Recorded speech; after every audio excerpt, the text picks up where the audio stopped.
Je suis ici pour vous aider à maîtriser la gestion de votre argent et créer votre patrimoine aujourd'hui. Nous parlons de la façon de gérer votre argent en utilisant la règle 50-30-20. Vous vous demandez peut-être ce que c'est que la règle 50-30-20. C'est comme toujours, écrivons ceci afin que nous puissions avoir une représentation visuelle de ce que cela signifie. Alors prétendons que nous avons une tarte ici et la moitié de cette tarte qui est les 50% représente en fait vos besoins. Donc encore une fois, cela a tout à voir avec le comment établir un budget et comprendre où va votre argent.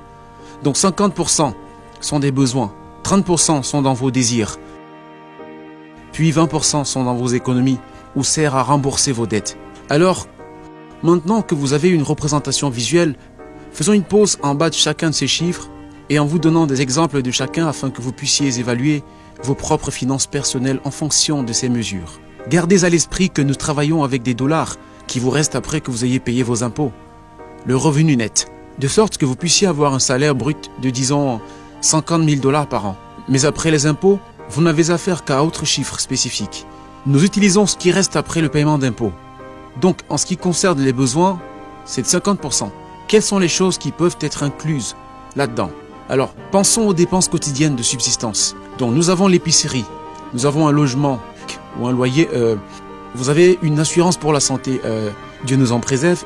Je considérerais l'assurance maladie comme un besoin. Vous pouvez avoir des services publics, dont l'électricité, des choses comme ça, etc. La façon dont je définis un besoin, c'est fondamentalement quelque chose dont vous ne pouvez littéralement pas vivre sans. Donc, quand vous budgétisez 50% pour vos besoins, rappelez-vous que c'est ce que vous recherchez. Donc, le prochain domaine logique à aborder sera ce qui est vraiment considéré comme un désir. Et je pense que c'est là que la plupart des gens se heurtent. Ils se heurtent à la différence entre les désirs et les besoins, d'accord? Donc un désir est quelque chose qui cause un inconvénient mineur dans votre vie. D'accord? Ce n'est pas nécessairement un besoin.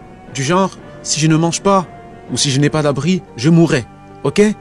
Soyez prêts à sacrifier un désir qui a un inconvénient mineur sur votre vie, comme laisser tomber Netflix, ne pas avoir Hulu, ou ne pas acheter un tout nouveau grill pour faire pousser un stick.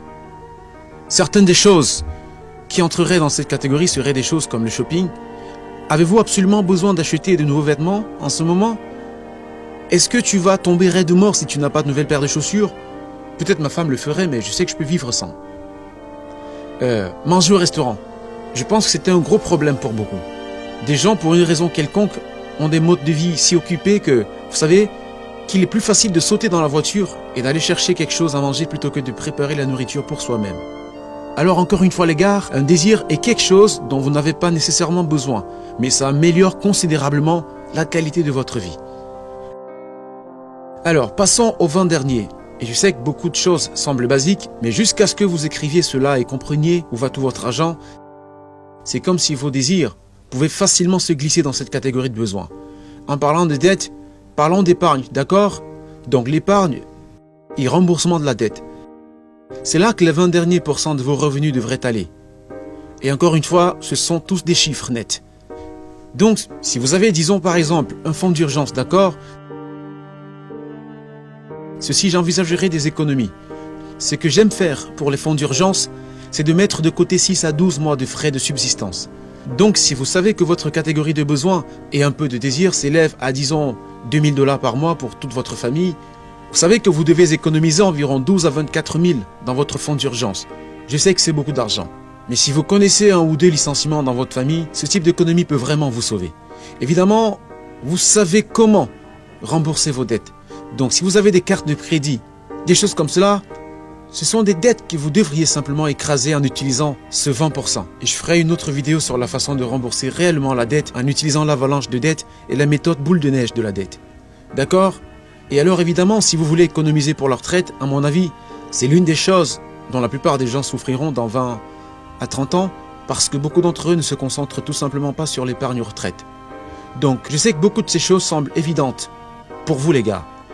Mais jusqu'à ce que vous créiez un budget mensuel maintenant que votre revenu net mensuel le décompose en 50, 30 et 20%, vous seriez surpris de voir où les différents dollars vont pour différentes catégories. Donc à moins que ce ne soit pas un désir ou un besoin, je le mettrai certainement sous ces 20% de catégorie d'économie ou de dette.